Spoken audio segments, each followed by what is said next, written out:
Olá, que a paz do nosso Senhor Jesus Cristo esteja contigo. E hoje é mais um dia na presença do Senhor.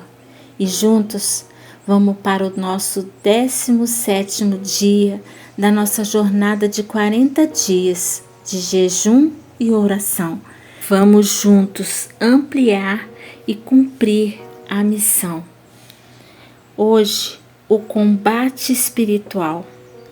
Também eu te digo que tu és Pedro, e sobre esta pedra edificarei a minha igreja, e as portas do inferno não prevalecerão contra ela. Mateus 16, versículo 18. Esta é a primeira vez que a palavra igreja aparece no Novo Testamento. Jesus está afirmando que sobre a frase de Pedro, tu és o Cristo, o Filho do Deus vivo, Mateus 16, a igreja seria edificada. Notem que Jesus está dizendo, edificarei a minha igreja.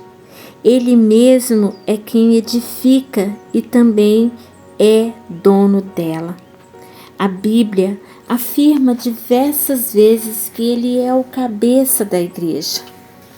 Mas um detalhe bem importante deste versículo é que Cristo afirma que portas do inferno não prevalecerão contra ela.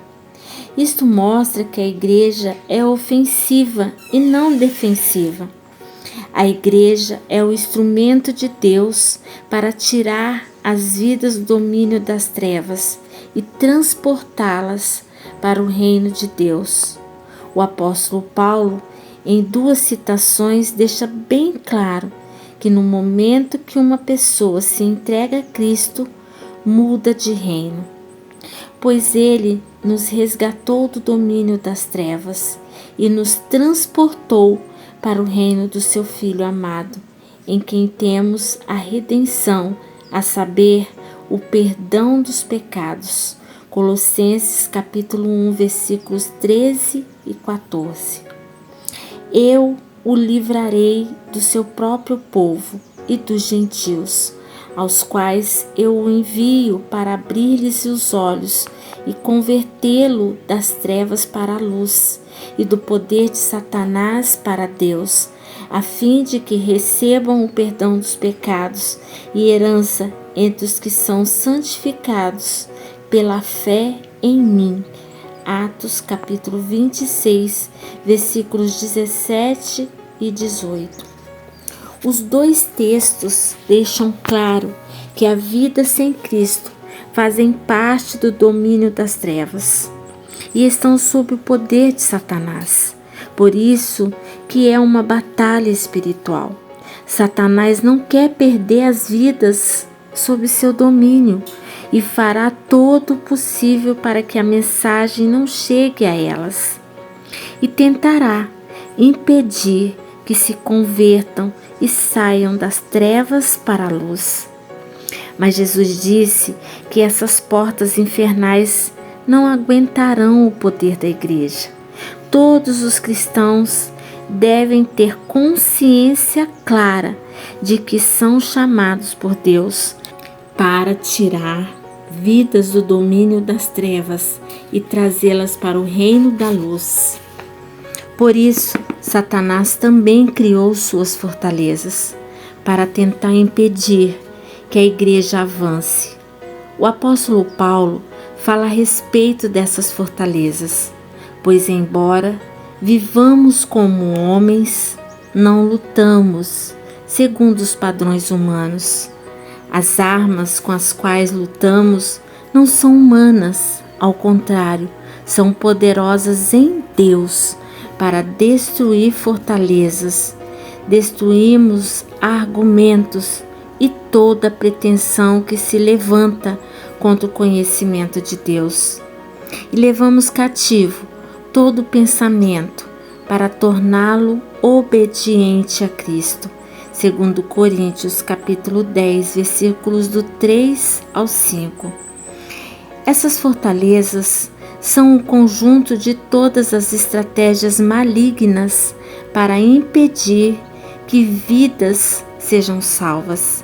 Se analisarmos bem, são fontes de pecado para escravizar e enganar as pessoas.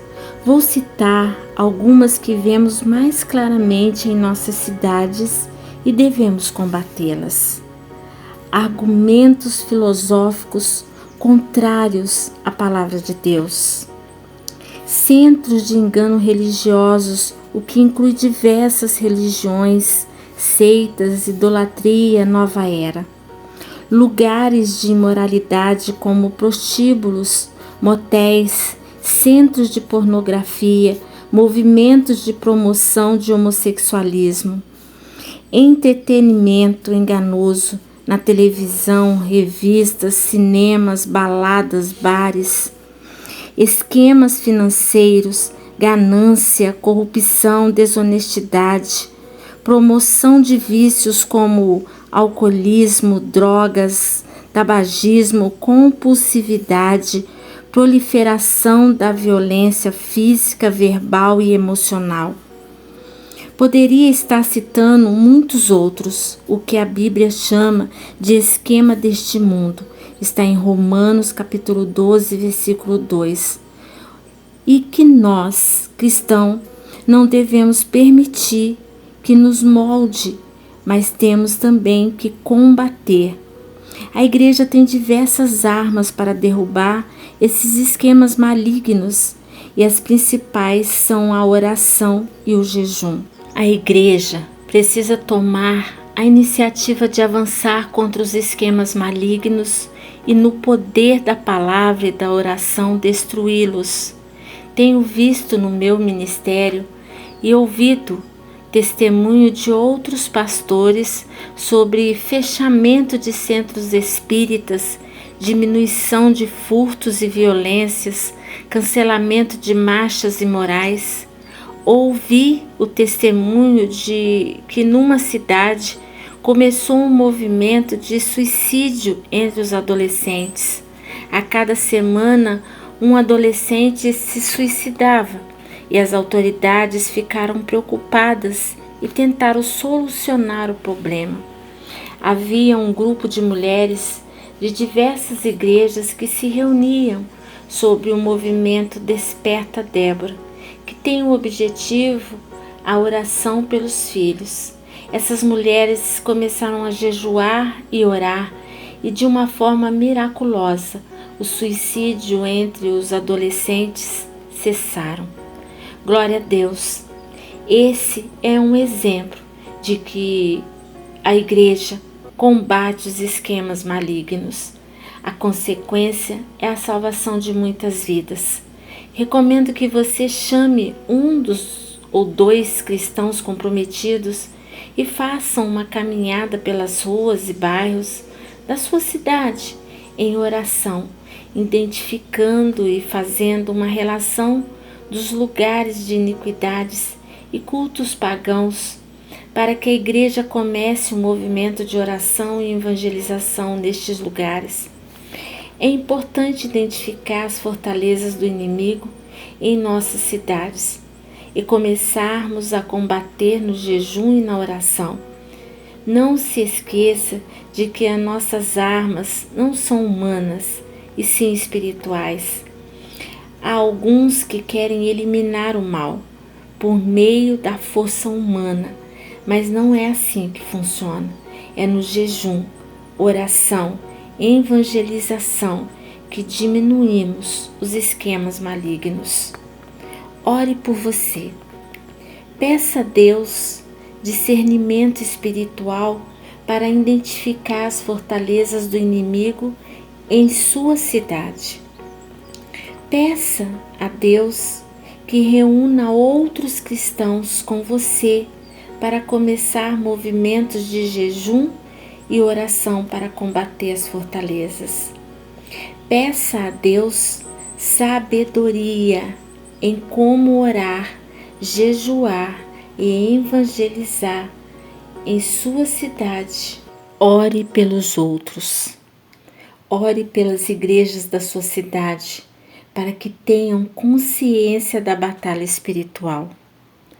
Ore para que as igrejas tomem iniciativa de jejuar, orar e evangelizar o máximo de pessoas. Ore por um grande avivamento espiritual em sua cidade. Versículo para memorizar. Jesus percorria todas as cidades e povoados, ensinando nas sinagogas, pregando o evangelho do reino e curando todo tipo de doença e enfermidades.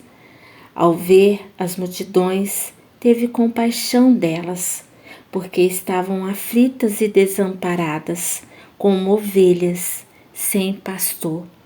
Mateus capítulo 9, versículo 35 e 36. E amanhã veremos unidade espiritual. Até lá!